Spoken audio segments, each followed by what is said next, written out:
ভাইরা, আমি এখন আছি সিলেটের গৌর গোবিন্দের হাতে চার সন্তান নির্মমভাবে শহীদ হয়েছিল সেই বুরহানুদ্দিন রহমতুল্লাহ আলাইহির মাজারের সামনে, এবং সে বুরহানুদ্দিন রহমতুল্লাহ আলাইহিকে রাজা গৌর গোবিন্দ তার হাত কেটে ফেলেছিল।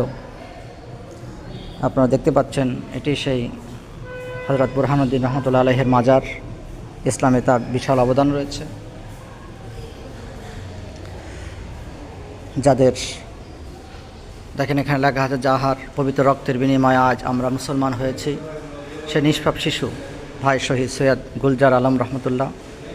ইনি হচ্ছেন হযরত বুরহানুদ্দিন রহমতুল্লাহ আলাইহির ছেলে।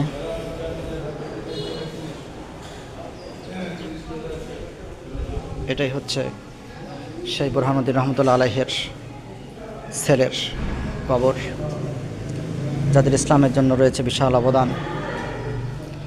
বাতিলের সকল প্রকার রক্তচক্ষুকে উপেক্ষা করে তারা ইসলামের বিধানকে পালন করেছিল। এই যেখানে দেওয়া আছে হযরত বুরহানুদ্দিন রহমতুল্লাহ আলাইহির মাজার। আমরা যাতে করে সে বুরহানুদ্দিন রহমতুল্লাহ আলাইহির ইসলামের আদর্শে আদর্শিত হয়ে ইসলামের সুমহান আদর্শকে বাংলার জমিনে প্রতিষ্ঠা করতে পারি।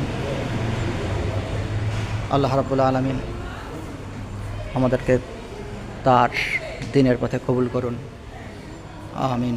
আসসালামু আলাইকুম ওয়া রাহমাতুল্লাহ।